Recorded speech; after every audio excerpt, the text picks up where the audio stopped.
Oi, gente que voa e que quer voar. Que delícia de comentários, que gostoso vocês participando de tudo aqui. Como é que vocês estão? Já se inscreveram? Não? Como assim? Poxa, se inscreve, compartilha, dá seu like nesse vídeo. E vocês pediram muito e eu trouxe aqui um pouquinho da minha experiência nos Emirados Árabes e comparando ela aqui, ó, com o Brasil, que todo mundo pergunta: Luana, qual que você gosta mais? Luana, o que te deixa mais feliz? São felicidades diferentes e eu vou explicar aqui pra você. Lá por meados de 2010, eu comecei na aviação. E comecei por acaso, gente. Eu não pensava em voar, não. Mas eu tava numa fase da minha vida que eu queria coisas novas, diferentes. Aí alguém me sugeriu que começasse a voar, fizesse um curso para comissário de voo. E lá fui eu fazer. Depois de uns 2 anos tentando nas companhias aqui do Brasil e sendo completamente ignorada, pra dizer que eu não fui, eu até cheguei a fazer um processo seletivo na antiga TAM, que agora é Latam.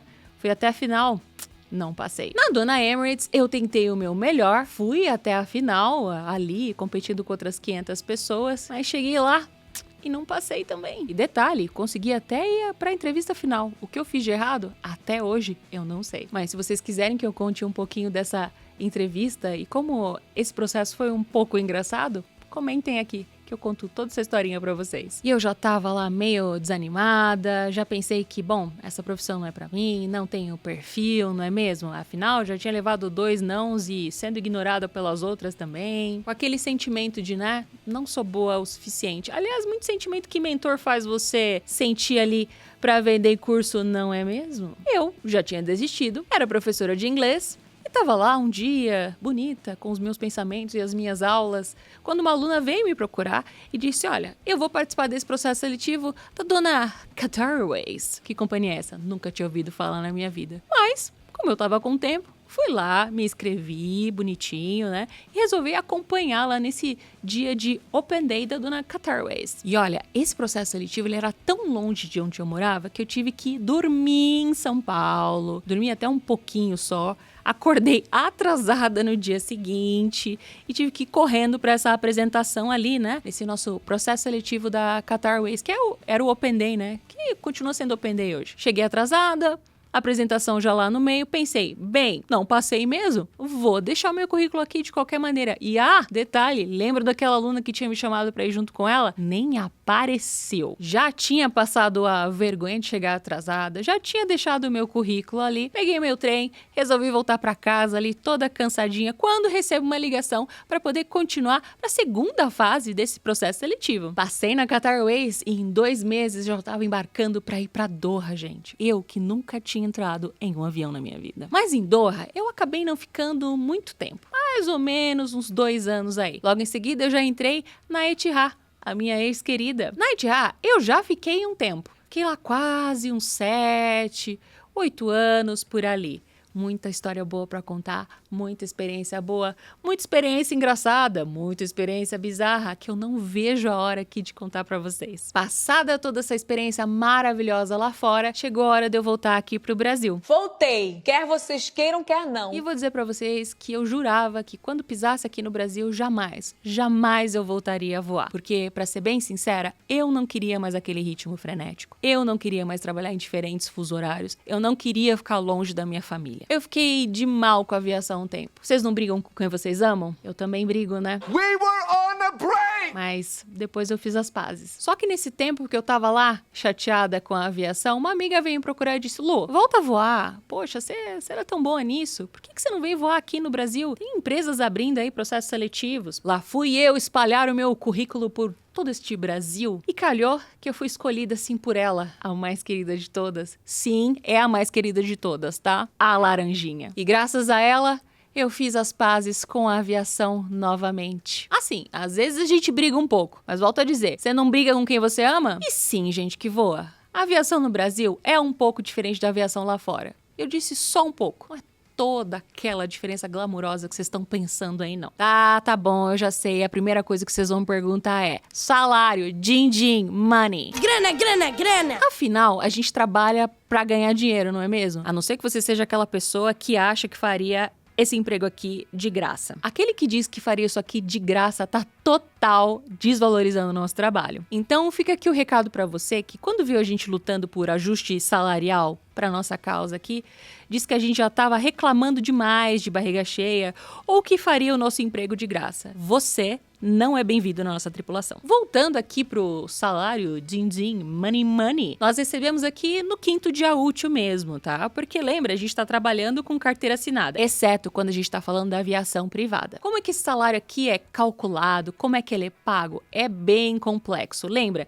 a gente tem aquelas somatórias de horas de voo, mais o fixo base, mais as noturnas, mais adicional de periculosidade. Nossa, Luana, que conta difícil. E tem os descontos também, né? Brasil, minha gente. E não vamos esquecer das somas das diárias de alimentação. Você vai receber um café da manhã, um almoço, um jantar. Lembrando que os salários oscilam, tá, gente? Essa coisa de ter um valor certinho não funciona aqui, por causa desses adicionais, tá? Oscilando entre 5, 8 mil, pra mais ou pra menos. Lembra? Isso é uma base, gente. Já nos Emirados, o salário a gente recebe, inteirinho, junto com as diárias. Você também vai ter diária de alimentação, só que essas diárias vão mudar de acordo com o lugar que você voa. Você tá voando pra Ásia, vai ser uma coisa. Você tá voando pra Europa, vai ser outra coisa, assim.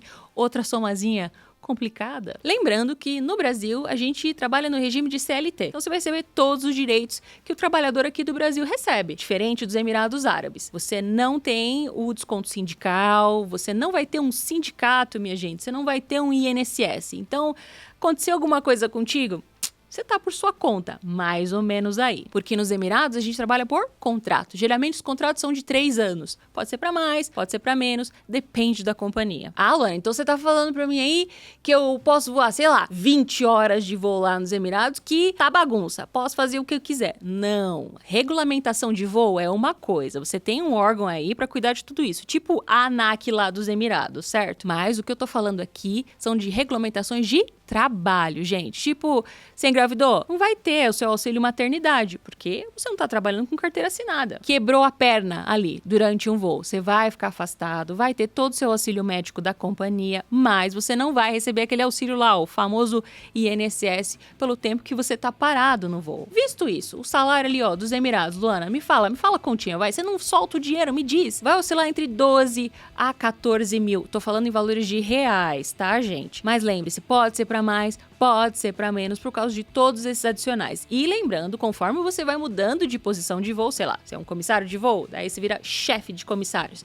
seu salário vai aumentar também. Baita salário, né? Tanto do Brasil quanto dos Emirados. O que é mais complicado aqui no Brasil é que você vai arcar com todas as suas despesas. Eu tô falando do aluguel do seu apartamento, tô falando do seu transporte, tô falando de tudo ali no geral, sua água, sua luz, seu telefone. Quando você vai para os Emirados Árabes, são eles que arcam com essas continhas aí pra você. Acho que nos Emirados você paga ali sua internet e o seu telefone e, obviamente, o teu mercado, né? Com isso, no Brasil, o teu salário, o quê? Rende pouco, né? Porque essa economia que nós estamos, não é mesmo? Help me, I'm poor. Principalmente se você mora num estado caro. Por exemplo, São Paulo tá pra hora da morte aqui, né? Tipo, os famosos estúdios custando 5 mil reais por mês. Lá nos Emirados eu tinha tudo isso pago, como eu falei antes. Então o meu dinheiro rendia que era uma belezinha. Nem tanto. Porque morar nos Emirados é ultra caro. Então a gente tá falando no geral. Desde comer, passear, entre outras coisas. Um shoppingzinho, delícia, no final da tarde, pode custar 50 reais. Aquela alface para sua salada, uns 25. E um café, 30 reais. Lembrando que isso são os valores da época que eu morava lá. Pode ter aumentado, pode ter diminuído. De qualquer maneira, continua caro. Os aluguéis nos Emirados são estratosféricos. Os restaurantes, então, minha nossa! Teu dinheiro foi embora se você não é cuidadoso. Na verdade, minha opinião aqui, tá, gente? Esse negócio de pagar o nosso aluguel, nossa água, a nossa luz, pra ajudar o tripulante, na verdade é porque tudo é extremamente caro. Então, se a gente fosse tirar do nosso salário, não ia valer muito a pena sair do país para poder morar lá nos Emirados, não é mesmo? Então, se eu for comparar os dois, no quesito dinheiro, realmente, eu ganhava muito mais. Mas e o quesito vida pessoal? Eu morava num apartamento que eu não escolhi, com gente que eu também não escolhi morar, de nacionalidades que realmente não tinham muito a ver com a minha. Mas assim, no geral, eu tive sorte. Nem todo mundo tem. Eu não posso dizer que foi uma experiência ruim,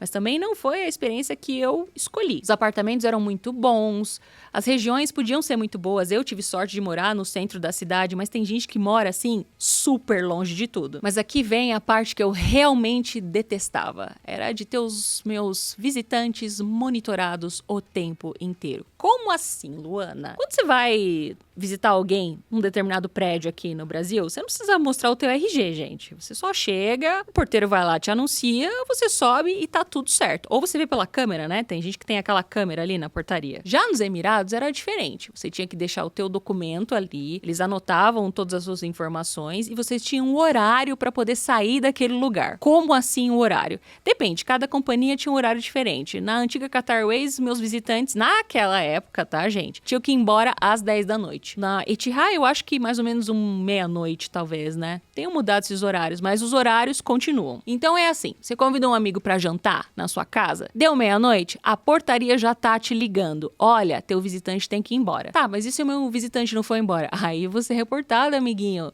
E você não quer ser reportado por isso, acredite. Resumidamente, namoradinho não pode dormir com você. Mas assim, durante o dia, você pode fazer o que você quiser. Na Qatar Airways, minha gente, ainda existia uma regra de curfew. O que é curfew? Curfew é um horário que você tem para voltar para casa todos os dias. Se a gente estivesse na rua, mesmo na sua folga, você tinha que estar em casa até as 3:30 da manhã.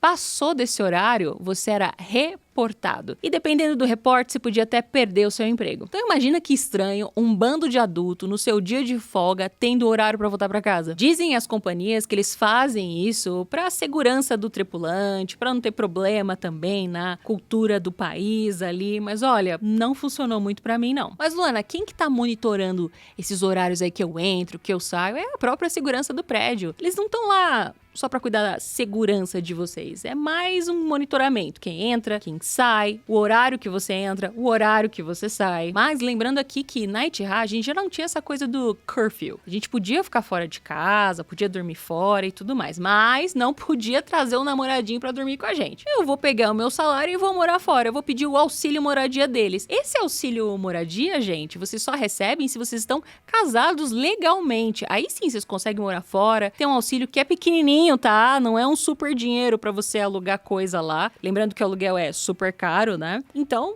morar fora não tá muito aí na questão. Já aqui no BR, bom, como é você que tá arcando com tudo isso do seu bolso, ninguém se importa onde você mora, como você faz pra chegar no aeroporto. Tô pouco me lixando. Contanto que sempre esteja no horário. Isso que é importante para a companhia. Olha que coisa louca, gente. Para vocês terem uma ideia, aqui no Brasil, não necessariamente você mora no mesmo estado que é a sua base. Vou dar um exemplo aqui. Tem gente que trabalha na base de São Paulo, mas sei lá, mora em Maceió. Essa pessoa trabalha aqui em São Paulo, bonitinho, pega um voo e volta para Maceió depois no final. Tá tudo certo? Afinal, essa pessoa tá se apresentando nos horários corretamente, então ninguém podia se importar menos. E olha como é que essa pessoa faz para poder voltar para casa. Ela faz isso de carona. Sim, se você é tripulante, pode pegar carona nas companhias aéreas e voltar para casa. E gente, boa parte dos comissários faz isso, viu? Pode parecer loucura, mas não é não. Super normal. Então, onde você dormiu, como fez para chegar lá, ninguém se importa. Contanto que você esteja ali, ó, apresentado, bonitinho, no portão, no seu horário correto. Mas, Luana, como é que eu faço pra chegar, pra me apresentar lá nos Emirados, né? Você falou dos transportes e tudo mais, mas como é que funciona? Não, isso eles fornecem pra vocês. Tem um ônibus lá parado na porta do seu prédio, no horário do seu pick-up, para você poder se apresentar ali na empresa no seu horário de trabalho. Só que é muito importante salientar aqui que você tem que estar no horário certo do seu pick-up. Perdeu o pick-up, não vai ter outro ônibus ali para vocês. Então vocês vão ter que correr, pegar táxi, Uber, sei lá. Então assim, estejam no horário sempre. Se eu me atrasei, ok, fica calmo, respira. Tentei todas as maneiras chegar lá no aeroporto. O que eu vou fazer? Eu vou avisar pra escala que eu tô atrasado. E aí a escala vai tomar a melhor providência em relação a isso, tá? Tem gente que vai ser suave com você e tem gente que não vai ser. E eu vou dizer pra vocês, na maioria das vezes, ninguém é legal. Então, vamos tentar ser pontual, gente? Aliás, eu sentia muito essa diferença aqui do Brasil pros Emirados, né? Quando eu conversava com a escala, eles eram muito mais humanos comigo. Eles tentavam entender o que tinha acontecido e a gente tentava encontrar uma melhor solução. Não dizendo que você tem que trazer um hábito de se atrasar sempre. Não pode. Isso também vai te complicar, né? Mas os Emirados Árabes, quando você dizia que estava atrasado, gente, já não tinha mais conversa. Era direto pra chefia depois. Falando em humanização aqui. Essa é a grande diferença de voar no Brasil e de voar nos Emirados Árabes. Você tem um contato maior com a sua chefia, você tem um contato maior com seus colegas, você tem um contato maior com a sua escala. Tô falando que é um pessoal, assim, mais agradável de lidar. Não que eu tô dizendo que o pessoal de lá seja muito ruim. As pessoas nos Emirados são bem mais duras com você. No Brasil, o pessoal é mais caloroso. Afinal, é sua própria cultura, não é mesmo? Nos Emirados Árabes, a gente tinha muito do power distance. Ou seja, era mais difícil chegar aos teus chefes para conversar com eles. Assim também como era mais difícil chegar numa escala, no seu chefe de cabine, no seu chefe de comissários. Tem muito mais etapas para poder conversar com essas pessoas. No Brasil, as coisas são mais diretas, né? Assim como eu disse, são mais humanas. Passando aqui pro meu treinamento, gente. Meu treinamento no Catar, ele foi bem pesado, assim. Foram muitas horas de treinamento. Foi um estilo de treinamento mais duro. E assim, eu não guardo tão boas lembranças a respeito disso. Na Etihad já foi bem mais tranquilo. Agora, no Brasil, que carinho enorme. É um treinamento, assim, que eu voltaria a fazer várias vezes. E, aliás, a gente faz um treinamento parecido com esse, só que menorzinho, para renovar as nossas licenças de voo. Mesmo com muita coisa para estudar aqui no Brasil, mesmo com muita exigência, eu levei esse treinamento com muito mais carinho. Os instrutores eram pessoas, assim, muito queridas pra gente. Então, passar por esse treinamento, mesmo sendo difícil, foi muito gostoso. E, lembrando, a estrutura aqui de treinamento do Brasil não deixa nem um pouco a desejar da estrutura lá fora, viu? Cheio de mock-up, cheio de lugar pra você aprender também sobre amerrissagem, os equipamentos, casas de fogo, olha, de milhões. Tá, Luana, falou do treinamento, falo do din-din, mas e pernoite, Luana? Que você era uma comissária internacional. Olha, eu não deixei de ser isso aqui, tá? Realmente não faço mais voos internacionais, né? Isso é de acordo com a minha senioridade. Com o tempo, a gente acaba fazendo isso aqui no Brasil. Realmente, eu sinto muita falta de estar 3, 4 lugares diferentes do mundo no meu mês. Mas vou lembrar, vocês também tinham voos muito difíceis e desafiadores, e nem sempre a gente dormia lá nos lugares, né? Mas aqui no Brasil também a gente tem voo difícil, a gente tem voo desafiador. Eu tenho pernoites aqui pelo Brasil, que é um país lindo também, né? Mas realmente, assim, eu sinto falta da parte internacional. Mas se eu for comparar aqui no Brasil, eu não faço tanta questão de voar internacionalmente, até porque você fica muito mais tempo fora de casa. E assim, pra mim, agora, o principal é estar em casa, é estar perto da minha família, é estar construindo a minha família também. Eu prefiro voos internacionais quando eu tô usando meu benefício lá. Aí eu vou de passageira mesmo e tá tudo lindo. Isso quando eu não quero ir pra outros lugares, eu também pego as caroninhas. Lembrando que lá fora você não tem essa coisa da carona ali com as outras companhias aéreas, né? Isso aqui, ó, é coisa do BR. Lá fora, se eu quisesse voar com as outras companhias ou voar com a minha companhia mesmo, eu tinha que pagar 10, 20, 50% do valor ali da passagem. Sim, eu sei, é pouco, né? Pensar que no Brasil aqui a gente consegue pegar uma caroninha pro Rio e não pagar nada, poxa, já me ajuda pra caramba. Aliás, fazer voo internacional te demanda mais tempo de serviço. E olha, o que eu amo, uma simplicidade não tá escrito. Pra quem vivia queimada com as máquinas de café na business class e na first, isso aqui pra mim, gente, é o paraíso. Ai, mas Luana, e passageiro? Me fala, como é que eram os passageiros de lá e como é que são os passageiros daqui? Tudo igual, gente. Sempre um desafio, tem gente muito legal, tem gente que não é tão legal assim e tá tudo certo. Só não levem pro pessoal, tá, gente? Acabou o voo, você esquece. Mas, Lu, o que a gente quer saber, de verdade, em qual você foi mais feliz? Na verdade, eu fui feliz nas duas. Como eu falei lá no comecinho do vídeo, cada felicidade é diferente. Lá fora eu conheci o mundo, tive novas experiências, novas culturas. Agora aqui é diferente. Agora que eu tenho mais tempo livre para estar com a minha família, para estar com os meus amigos, para construir coisas novas, principalmente aqui, ó, quando eu tô falando desse canal. Eu não me arrependo de nada. Eu faria tudo novamente. Tô ansiosa por uma nova parte aqui, ó, dessa minha história. E é isso, gente. Espero que vocês tenham gostado desse vídeo. Continua acompanhando aqui. Querem saber mais histórias? Me contem tudo. Não esquece de compartilhar esse vídeo, dar aquele like gostosinho. Te vejo daqui a pouquinho. Beijo! Até mais!